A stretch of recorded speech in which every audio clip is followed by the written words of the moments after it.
नमस्कार, आदाब, सत श्री अकाल। आप सबका हमारे चैनल विजडम गुरु में एक बार फिर से स्वागत है। कैसे हो आप सब? आशा है कि सब कुशल मंगल होंगे। भारत एक लोकतांत्रिक देश है। भारत में 18 वर्ष से ऊपर सारे नागरिक अपनी मनपसंद सरकार का चुनाव करते हैं। हाल ही में यूपी, पंजाब, उत्तराखंड, गोवा और मणिपुर में विधानसभा चुनाव अब पूरे हो चुके हैं। इसके साथ बहुत से न्यूज़ चैनल के एग्जिट पोल भी आ चुके हैं। अब केवल इंतजार है तो 10 मार्च का, जब ये राज का पिटारा खुलेगा और किसी एक राजनीतिक पार्टी की सरकार बनेगी। इन सब के बीच हम सब के मन में एक क्वेश्चन जरूर आता है कि आखिर बूथ पर जिस ईवीएम के जरिए हम वोट देते हैं उसकी काउंटिंग होती कैसे है? क्यों एक राउंड में 14 ईवीएम के वोटों की ही काउंटिंग होती है? ऐसे बहुत से सवाल आप सबके मन में आ रहे होंगे। तो आज हम इन सारे सवालों का जवाब लेकर आए हैं, तो बने रहिएगा हमारे साथ अंत तक और शुरू करते हैं आज का ये हमारा इंटरेस्टिंग सेशन। सबसे पहले हम ईवीएम के बारे में जान लेते हैं। ईवीएम बोले तो electronic voting machine.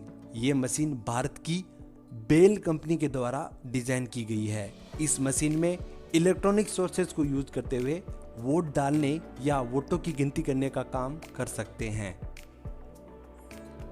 Electronic voting machine को 2 यूनिट से तैयार किया गया है, वो है कंट्रोल यूनिट और बैलेट यूनिट।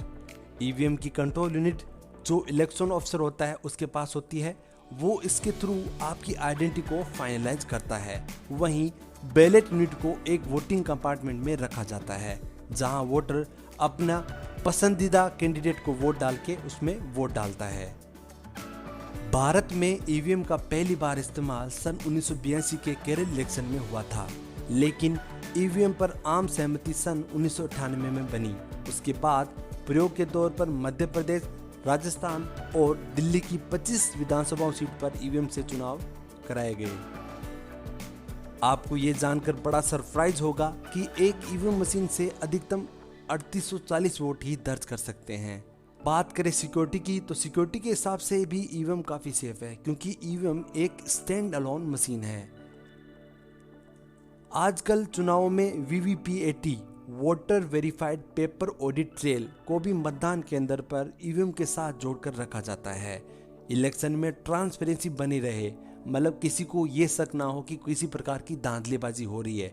इसके लिए इलेक्शन कमीशन ने ये वीवीपीएटी को ईवीएम के साथ जोड़ने की शुरुआत सबसे पहले 2013 में की।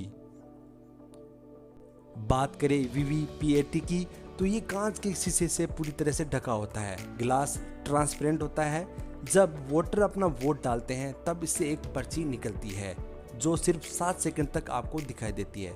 इस पर कैंडिडेट का नाम और पार्टी का चुनाव चिन्ह छिपा होता है। इसके बाद ये पर्ची बॉक्स में गिर जाती है और ये पर्ची मतदाताओं को नहीं दी जाती है। इस पर्ची से ही आपको पता चलता है कि आपने जिस कैंडिडेट के सामने वाला बटन दबाया है वो वोट उसको गया है या नहीं। वीवीपीएटी की व्यवस्था इसलिए है कि किसी तरह का विवाद होने पर ईवीएम में पड़े वोटों के साथ पर्ची का मिलान किया जा सके। 2019 के लोकसभा चुनाव के बाद विभिन्न विपक्षी दलों के दबाव के तहत चुनाव आयोग ने यह फैसला लिया था कि प्रत्येक निर्वाचन क्षेत्र से 5-5 वीवीपीएटी का चयन रैंडमली यानी बिना किसी क्रम के किया जाएगा और ईवीएम और वीवीपीएटी के नतीजों को मैच किया जाएगा। अब हम जानते हैं कि ईवीएम से आखिर काउंटिंग करते कैसे हैं। वोटर द्वारा ईवीएम में वोट डालने के बाद आखिर में सारी ईवीएम मशीन बूथ से कलेक्ट की जाती है। उसके बाद सारी ईवीएम मशीन को काउंटिंग होने से पहले मतगणना केंद्र पर बने स्ट्रांग रूम में कड़ी सुरक्षा के साथ लाया जाता है। यहाँ स्ट्रांग रूम वही जगह है जहाँ पर वोटिंग के बाद ईवीएम को रखा जाता है।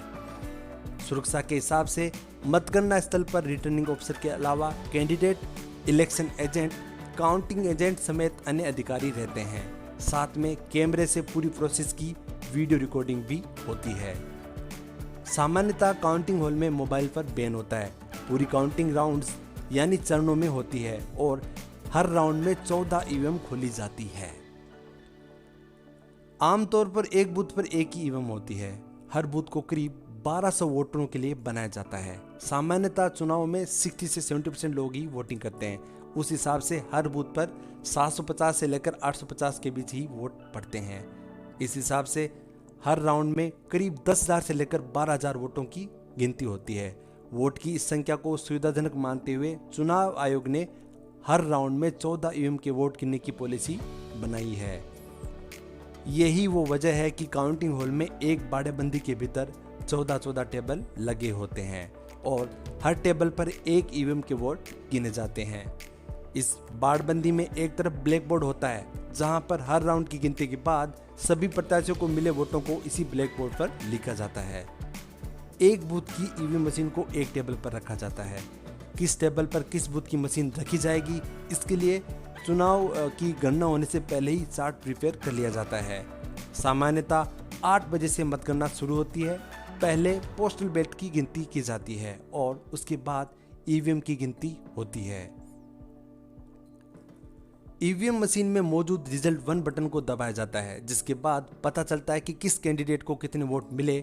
इसके लिए 2 से 3 मिनट का प्रोसेसिंग का टाइम लगता है। इसके बाद उस रिजल्ट को डिस्प्ले बोर्ड पर फ्लैश किया जाता है ताकि सभी 14 टेबल पर बैठे चुनाव कर्मी और उम्मीदवार के एजेंट इसको देख ले। इसको हम सामान्य भाषा में रुझान बोलते हैं। सभी 14 टेबल पर मौजूद मतगणना कर्मी हर राउंड में फॉर्म 17C भरकर एजेंट के हस्ताक्षर के बाद आरओ को जमा कराते हैं। रिटर्निंग ऑफिसर हर राउंड में मतों की गिनती दर्ज करते हैं। इस नतीजे को हर राउंड के बाद ब्लैक बोर्ड पर लिखा जाता है और लाउड स्पीकर की मदद से अनाउंस भी किया जाता है। पहले राउंड की गिनती पूरी होने के बाद चुनाव अधिकारी 2 मिनट का इंतजार करता है ताकि किसी उम्मीदवार को कोई आपत्ति हो तो वह अपनी आपत्ति दर्ज करा सके। हर राउंड के रिजल्ट के बाद राज्य के मुख्य निर्वाचन अधिकारी को रिटर्निंग अफसर सूचना देता है। इस तरह आखिर में सारे राउंड की टोटल वोटिंग को काउंट किया जाता है। जिसके ज्यादा वोट होते हैं उसको विजय घोषित किया जाता है। जब कभी भी लोकसभा और विधानसभा के चुनाव एक साथ होते हैं तब 14 टेबल को 2 हिस्सों में बांट लिया जाता है। 7 टेबल को विधानसभा चुनाव के लिए, वहीं 7 अन्य टेबल को लोकसभा चुनाव के लिए रखा जाता है। तो दोस्तों, इस तरह भारत में वोट काउंटिंग की प्रक्रिया को पूरा किया जाता है। अगर आपको ये हमारी वीडियो अच्छी लगी तो प्लीज चैनल को ज्यादा से ज्यादा लाइक कीजिए, शेयर कीजिए और सब्सक्राइब कीजिए। साथ में बेल आइकन बटन पे क्लिक कर दीजिए ताकि आने वाली वीडियो की नोटिफिकेशन आपको मिलती रहे। तब तक के लिए जय हिंद, जय भारत।